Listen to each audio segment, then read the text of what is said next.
I'm gonna do this vlog over again. I don't know.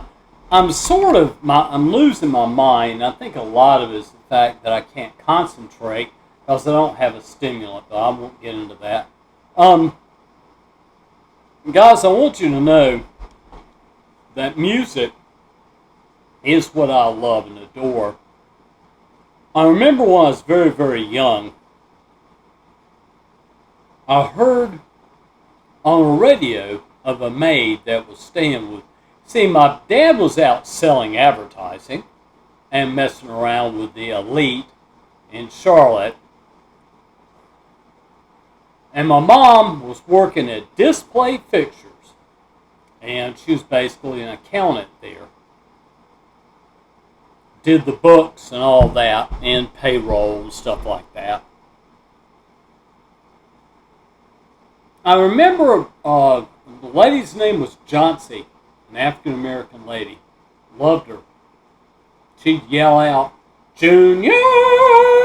Junior! Come on, get your food!" I'd go in there and sit down and eat. On the radio, I heard kind of like a blues, sort of strange music. I can't really put my finger on it. But I started listening to it, and I could remember the songs. Then I would start to sing them. You know. And then, of course, my mother knew that I was very much into music, and I got a Magnavox transistor radio, and it was about this big.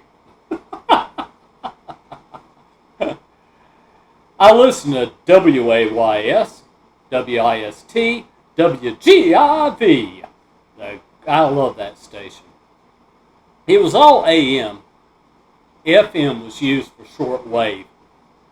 You know. The whole thing is, guys, is that I grew up with music. I've been to a lot of concerts. When it comes to an artist, do you support your artist? What do you mean?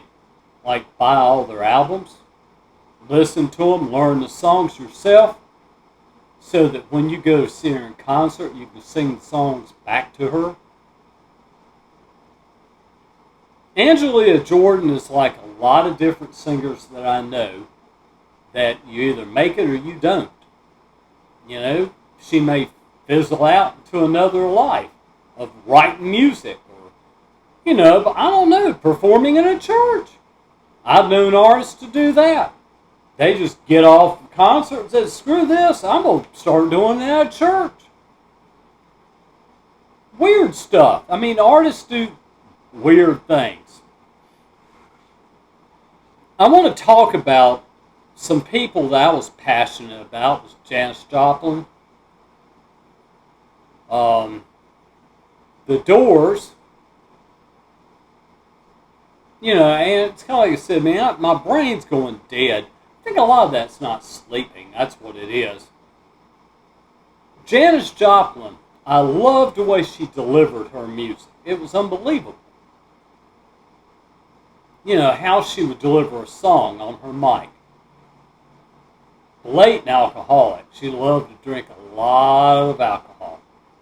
She'd do some drugs, smoked a lot of marijuana. Back then, they were living the type of life that just goes on and on, the type of life.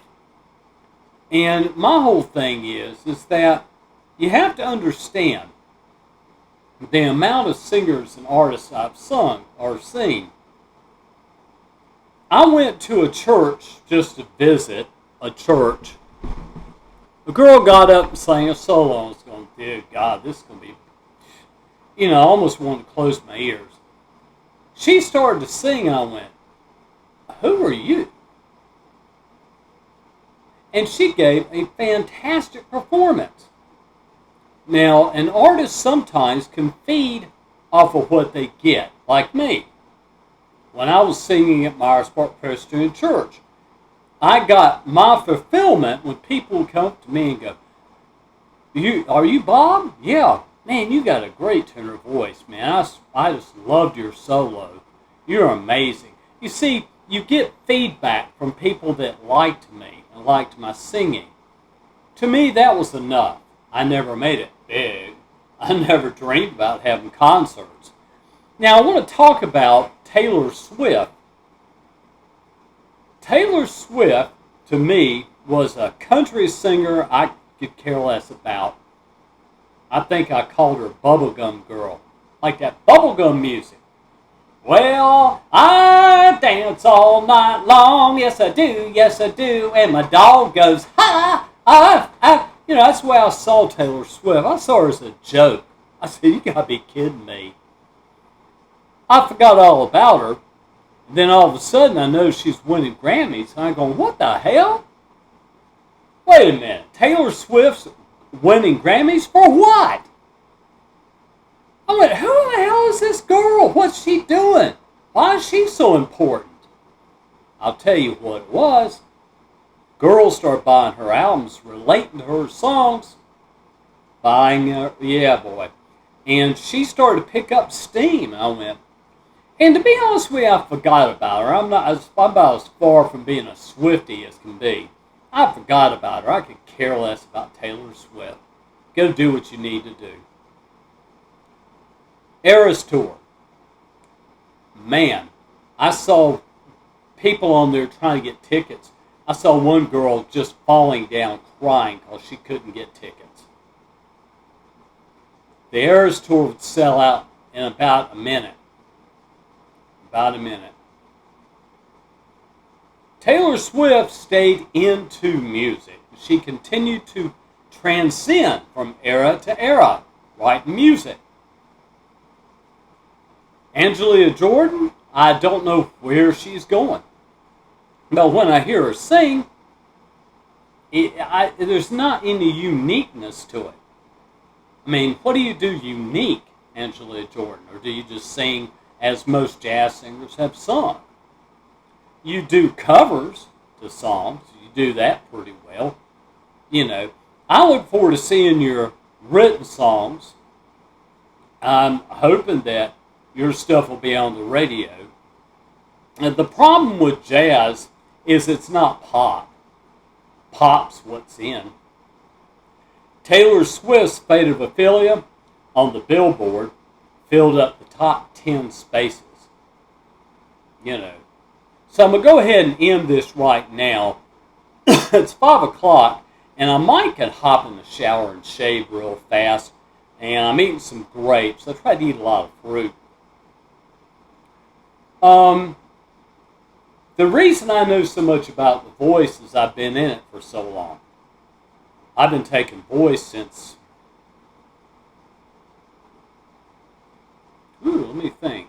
I was in the YMCA Boys Choir, but I just sing in soprano then. I'm trying to think. Was it 1973? Maybe. 1973, I think. During the summer, I started taking lessons from Linda Warren. Linda Warren was a good vocal teacher.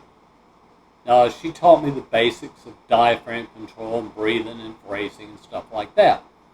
Okay, so I went to Wingate College as a vocal major, being a vocal singer. You got to remember that I kept forgetting I had a disability. I did. I had a severe learning disability. And you see, I would just quit, thinking I'm no good. I can't do it. So in music there, I miserably failed. And I couldn't do music theory. I tried. I couldn't do it. You know, you'd have to write all these staffs down, put all the notes in there, and the rest and the quarter notes and all this stuff, 16ths. I mean, no, I'm not going to do that. Das Phillips, that's a guy, he was a German dude. I remember he took a class. He said, come on in here. I said, okay. So I came in. He was a husky guy, had a little bit of a gut on him. He says, lay down on the floor on your back. I said, excuse me? Just do it. I did. He said, now, I want you to start singing a song that you like. I started singing a song. he put his foot over my diaphragm. I thought, what the hell are you doing? He says, you feel where my foot is? Yes, that's your diaphragm you need to develop. Because by delivering a song, if your diaphragm's very, very powerful, see, the diaphragm brings that air and pops it out of your mouth. A good operatic singer sung without any mics. And you could hear them all the way up in the balcony where people are sitting at concerts. Everybody's voice is different. I like bluegrass. Some people say, oh, give me a break. Bluegrass is fascinating me. When it comes to music, I go in so many different areas. I listened to the Warning. I was like, what? It's just boom, boom, boom. Oh, yes, I do. Yes, I do. Here I go. It was basic rock crap. I was hearing, I went, are you kidding me? Do you expect to go anywhere with that? And they're popular in Mexico, apparently. But they got 1 million people that have subscribed to their channel, their YouTube channel, and their last song is a banger. I might try to put that on here. It's an amazing, amazing song. Music is about all that I have left. I'm trying to change my life, and I'm not sure how. I'm not. People that are passionate about their artists should buy their albums. You know, buy their music. Go on Spotify. Apple Music has it. Now, guys, I'm trying as hard as I can. I got a bizarre stomach. I haven't figured that out yet. The reason why I basically say no one has the musical knowledge I have, because I can introduce music to you and you're going, how do you like that crap? So support your artists. This is what I want you to do. Buy their albums. Learn their songs. Sing them. When you go to a concert, sing it back to the artist. That's a big honor. Because the artist is going, damn, my song is that powerful? So I'm going to go ahead and end this, guys. And I'm not doing well at all. I need to change my life somehow. I don't know. I'm going to eat me a sandwich, I think a chicken sandwich, and I put nothing on it. And I'm telling you, you know, I got away from ketchup, I got away from mustard, I got away from all that crap. So subscribe to this crazy old man. And I know people are passionate about Angelia Jordan. You're being passionate towards them. What I want you to do is drive to her concerts. Drive to them, hear her live, and go up to her and tell her, I really enjoyed it. You touched me with that song. Give her back what she's given you. Have you done that? I asked the Warning fans the same thing. So I'm going to go ahead and end this vlog right now. And boy, I need to figure out how to change my life and what to do. The reason I vlog so much is I'm a bored old man. And I can't really walk around here too much. Did she say anything to me? No. The whole thing is that I can't walk around outside here of chance getting bed bugs. But I know music extremely well, and I really do. Most of the music I've gotten into, especially new music, is from YouTube. YouTube, I think, has the best music. And also, you can pick it up before it even airs sometimes. That's pretty much it, guys. Subscribe. And I know people are going to love me and hate me. You know, I'd go to my channel and go, damn, I lost 5 subscribers? Oh, Lord have mercy. It's just another day. Another day. And it is kind of like I said, guys, I'm trying as hard as I can to get my health back to the way it's supposed to be. This bed, I keep sleeping in this bed, and it just isn't comfortable. And I hate to spend money on a memory foam to put on that bed and sleep on it one night. Go, I don't like this. You know, I like to, you know, and I know everybody's going, well, damn, dude, let's get rid of your mattress, go buy another bed. Yeah, I could do that. That's a thought. Yeah, I am a poor boy, though. Subscribe to me, you know. Help me to climb up. Let me climb up the ladder. And peace, guys.